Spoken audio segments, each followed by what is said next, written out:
Bom, fala aí pessoal, aqui quem fala é o Guilherme, como vocês sabem eu sou aluno do professor Daniel, eu sou PED, né, monitor de vocês da disciplina, e essa semana a gente vai conversar um pouquinho mais sobre sistemas tampão. Para a gente falar um pouquinho mais sobre o sistema tampão, a gente precisa recordar alguns conceitos que vocês viram lá na química, alguns conceitos que vocês viram até no ensino médio para alguns, que são os conceitos de ácido e base, para depois então a gente falar um pouquinho mais sobre tampão propriamente dito. Depois de falar sobre o que é tampão, a gente vai conversar sobre como eles funcionam, qual é o modelo matemático por trás deles e depois, finalmente, falar um pouquinho mais sobre a aplicação, aonde que a gente encontra esse conhecimento sobre tampão. Então, para começar, a gente precisa lembrar sobre a definição de ácidos e bases segundo Bronsted e Lowry. Né? Ácidos, segundo eles, são compostos que doam o íon hidrogênio, eles doam H+, eles doam prótons para uma solução. Em contrapartida, as bases vão ser exatamente aqueles compostos que vão receber os íons hidrogênios, os prótons, os H+, que foram doados pelos ácidos. De acordo com Bronsted e Lowry, existe uma classificação para esses ácidos e bases. Eles podem ser tanto ácidos bases fortes, ou seja, eles têm a dissociação completa, todo o meu reagente vira produto, e a gente já conhece alguns deles, né? Um deles é o HCl, ele é um ácido, ácido clorídrico, que quando a gente coloca em água, todo o reagente vira produto, ou seja, todo ácido vira prótons e Cl-. Da mesma forma, a gente tem as bases. Então, a gente tem que as bases fortes, como o hidróxido de sódio, o NaOH, quando a gente coloca ele em solução, ele se dissocia por inteiro, virando íon sódio e íons OH-. Dessa forma, se a gente tem os ácidos bases que são fortes, a gente vai ter também aqueles ácidos bases que são fracos. Os ácidos fracos são aqueles que sofrem a dissociação incompleta, ou seja, nem todo o meu reagente vai se transformar em produto. Eu vou ter um equilíbrio químico que vai me permitir possuir tanto reagentes quanto produtos. Então, eu coloco na minha solução um pouco do meu ácido e esse ácido vai se dissociar parcialmente em prótons e na sua base conjugada. Notem bastante essa nomenclatura. Nós temos um ácido que libera prótons e sua base conjugada. E esse faz parte do equilíbrio ácido-base, segundo Bronsted e Lowry. E o que diferencia um ácido fraco de outros? O que vai diferenciá-los é o tanto que eles conseguem dissociar, é a sua capacidade de dissociação, que nós representamos e quantificamos pela constante de dissociação. Essa constante ela é chamada de Ka, e ela é calculada da mesma forma que o equilíbrio químico, ou seja, o Ka ele vai ser igual à multiplicação da concentração dos produtos dividido sobre a concentração do meu reagente. Então é com base nesses conceitos em que a gente consegue entender um pouquinho melhor o que é um sistema tampão. Um sistema tampão, então, vai ser uma solução composta de um ácido fraco com um seu sal conjugado. Dessa forma, eu vou estar sempre trabalhando com o equilíbrio químico de um ácido fraco e da sua base conjugada. E a consequência disso tudo é que o meu sistema tampão vai ter a capacidade de resistir a mudanças de pH, mesmo que eu adicione outros ácidos e bases à minha solução. E como que esse equilíbrio funciona dentro do sistema tampão? Bem, então vamos imaginar que eu tenho uma solução tampão que funciona segundo essa equação que a gente acabou de colocar, em que HB vira H+ e base conjugada.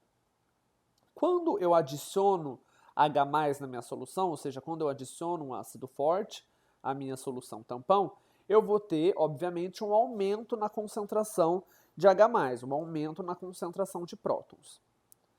Como consequência, eu vou consumir a minha base que estava presente no meu tampão.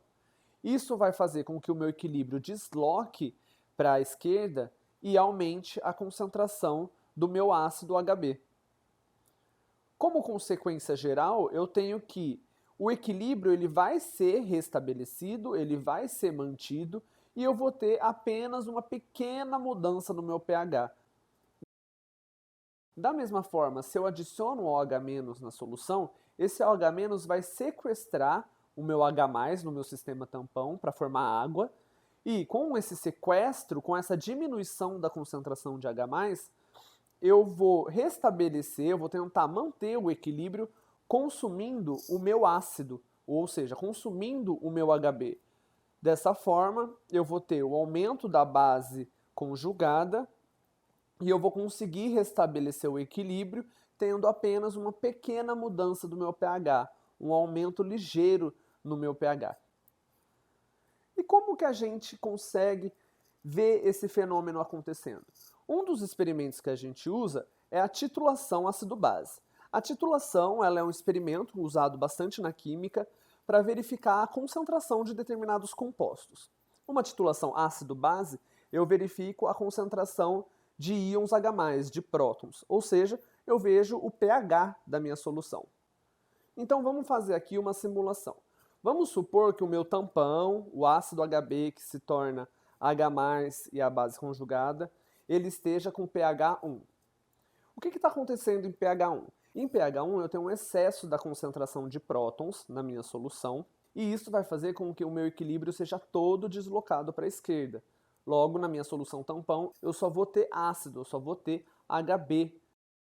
Entretanto, se eu começo a adicionar OH-, como a gente havia feito anteriormente, eu vou ter um aumento brusco de pH na minha solução.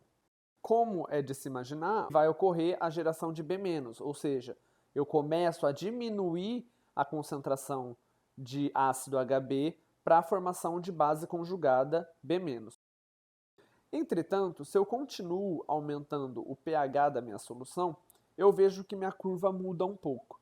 A gente começa a ver que a mudança de pH passa a ser mais sutil. Ou seja, conforme eu adiciono OH-, a minha solução tampão ela não está mais variando como ela estava anteriormente.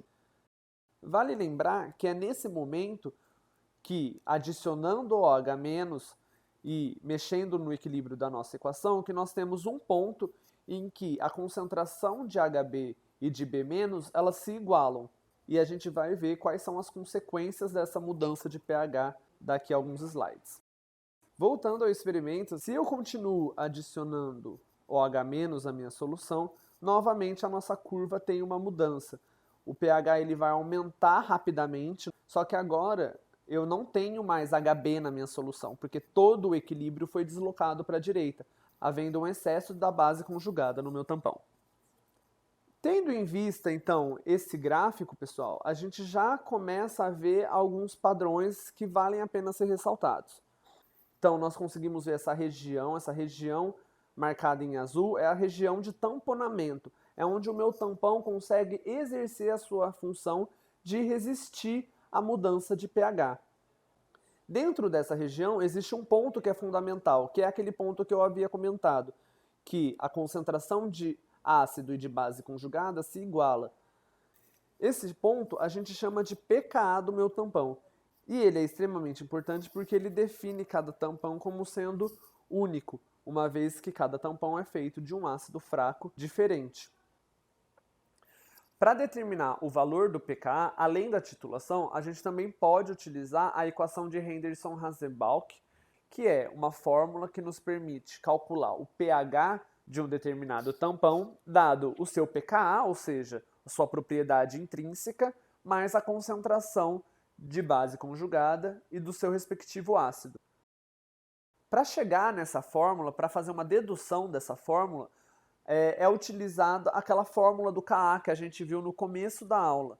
Então, se aplica o log daquela fórmula, pKa nada mais é do que o menos log do Ka, assim como o pH é o menos log da concentração de H+, e mexendo naquela fórmula a gente consegue chegar. Se vocês tiverem mais interesse em chegar nessa equação matemática, vocês podem procurar no livro do Bayard ou da Anita Marzocco, ou em qualquer outro livro de bioquímica que geralmente eles têm essa equação deduzida. E para que essa fórmula é importante? Primeiramente, como a gente pode ver de cara, é que a gente consegue calcular o pH de uma determinada solução tampão sabendo a concentração de ácido e de base conjugada. Então, só com essa fórmula a gente consegue estimar qual que vai ser o pH da nossa solução tampão. Porém, uma das maiores aplicações que tem para essa fórmula é conseguir determinar o pKa de uma substância. Isso vai ser importante porque, determinando o pKa de um tampão, obviamente, eu vou conseguir distinguir dos demais. E assim eu consigo escolher com qual tampão eu vou trabalhar na minha pergunta. Se eu vou trabalhar com tampão ácido para proteínas ácidas, se eu for trabalhar com tampão neutro para proteínas neutras, proteínas de mamífero e assim por diante. Com base num objeto de estudo, eu consigo me perguntar qual tampão eu devo usar para conseguir fazer os meus experimentos. Vale ressaltar ainda, pessoal, que como a própria fórmula já deixa implícito, a concentração do ácido e da sua base conjugada ela é fundamental para a eficiência de um tampão. Quanto maior a concentração desses componentes, mais o tampão consegue resistir à alteração do pH. Então, passadas todas essas explicações, a gente pode falar um pouco da aplicação do tampão, tanto na biologia quanto em algumas áreas correlatas também com a profissão do biólogo. Então, animais, e aqui eu vou dar ênfase para os mamíferos, os tampões são extremamente importantes para os processos de respiração, produção e eliminação de ácidos, controles do metabolismo, proteção contra patógenos, atividades como exercício físico, tudo isso a gente precisa da atividade dos tampões para conseguir realizar. Além disso, alguns fatos interessantes é que plantas, por exemplo, têm pHs mais ácidos, em torno de 4, 6,2. Então isso seria interessante, por exemplo, se a gente fosse estudar alguma proteína de planta, trabalhar com pHs um pouco mais baixos. Além disso, o solo também. Como cada solo possui minerais próprios, esses íons vão trabalhar de formas diferentes. E dessa forma, isso vai alterar como aquele solo funciona. E principalmente como as plantas vão habitar aquele solo. Nas aulas de botânica, vocês vão ver, ou já estão vendo, que as plantas elas realizam diversas trocas com o solo através de íons. E esses íons eles são específicos para cada solo, que possui seu determinado pH e que vai possibilitar que plantas específicas habitem aquele determinado local. Nós temos ainda a indústria, que utiliza bastante esse conceito de tampão para a produção de alimento, para proteger alimentos contra micro-organismos, para a produção de fármacos e assim por diante. Para tudo que a indústria for fazer que necessita de moléculas orgânicas ou de organismos vivos, ela precisa saber em quais condições aquela substância, aquele organismo se mantém em seu estado ideal. Então, para esse estado, entre as coisas que precisam estar bem reguladas é o pH. Então, para isso, eles também vão usar soluções tampão. E, finalmente, uma curiosidade que a gente traz, é um caso específico, é o da saliva. O que pouca gente sabe é que ela age como sistema tampão. E um sistema tampão extremamente complexo, porque no pH da saliva atuam as mucinas, bicarbonatos, fosfatos e até mesmo as proteínas presentes nela. Isso é o que permite a saliva neutralizar os diversos pHs que vêm das diversas fontes de alimentos que nós trazemos, que nós comemos. E assim, ela consegue preservar o equilíbrio da microbiota bucal, mas também evitar que a microbiota gere ácidos e acabe formando a placa bacteriana. E uma coisa bastante interessante da saliva é que ela possui uma faixa tamponante que varia de acordo com o momento do dia. Quando a gente está comendo, por exemplo, a saliva vai ficar um pouco mais ácida, em torno de 6,8. Enquanto a gente está no período entre alimentos, ou seja, a gente não está se alimentando, a saliva já tem o seu pH um pouco maior, em torno de 7,2. Além das curiosidades, o que é interessante saber? É que, por exemplo, se eu tenho uma alteração de pH da minha saliva, eu vou alterar a forma como os íons se comportam dentro da minha boca. Quando a minha saliva fica um pouco mais ácida, o meu esmalte dentário ele passa a doar sais minerais para o meu meio bucal. Isso pode nos prejudicar porque a diminuição do esmalte dentário aumenta a suscetibilidade à formação da cárie. Em contrapartida, se o pH da saliva começa a ser um pouco mais básico, o meu meio bucal é que vai depositar sais minerais na minha superfície dentária. E aí, o que vai acontecer é a formação daquela placa de sais minerais, principalmente de cálcio, que vai formar o tártaro. Então, o pH da saliva alterado para básico pode aumentar a suscetibilidade a esse outro problema dentário. Bom, pessoal, então nós vamos terminar nossa aula de hoje com um resumo de tudo que foi dito aqui no vídeo. Nós vimos que os ácidos e as bases, eles podem ser fortes, ou seja, toda a concentração de reagente é convertida em produto. No começo do vídeo, nós falamos um pouco sobre o ácido clorídrico, que, quando em solução, ele vai gerar prótons e Cl-. Toda a reação ela é deslocada. Todo o meu reagente vai virar produto. Em compensação, nós temos também os ácidos que são fracos, ou seja, são aqueles que são parcialmente dissociados. O fosfato, por exemplo, H2PO4, ele é dissociado parcialmente em prótons, mas também na base conjugada, o HPO4 2-. E essa característica dos ácidos fracos ela é extremamente importante para o funcionamento do sistema tampão, que são aquelas soluções compostas por ácidos fracos e a base conjugada destes. Devido a isso, uma propriedade extremamente importante do sistema tampão é que eles são resistentes à mudança de pH, devido ao equilíbrio químico ácido-base presente nos ácidos e bases fracas. E essa resistência ela ocorre apenas em uma faixa do tampão, que é conhecido como região tamponante. Essa região ela tem um ponto muito específico e muito importante de cada tampão, que é o pKa. No nosso exemplo do fosfato, o pKa é de 6,86 e a faixa tamponante dele está entre 5,86 e 7,86. Ou seja, é só nessa região de pH que o nosso tampão fosfato consegue agir resistindo às alterações caso seja adicionado substâncias mais ácidas ou mais básicas ao nosso tampão. E aí, para aqueles que quiserem saber um pouquinho mais sobre essa parte de tamponamento e se aprofundar mais, a gente recomenda o livro da Anita Marzocchi e do Bayardo, que é o Bioquímica Básica, mas também outros livros como Princípios de Bioquímica do Leninger, que é o papa da bioquímica, tem muitas informações lá, é um livro bem rico.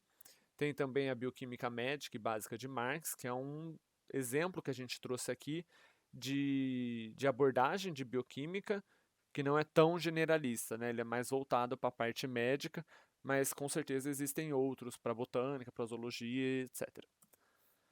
E aí também agradecer vocês por terem assistido o nosso vídeo. Eu espero que vocês façam um testinho para a gente conseguir ver eventuais dúvidas que vocês tiveram e também debater na sala, onde que a gente vai realizar nossa aula prática e também conseguir fixar melhor esse conteúdo. Tá bom? Obrigado então, um abraço e até a aula.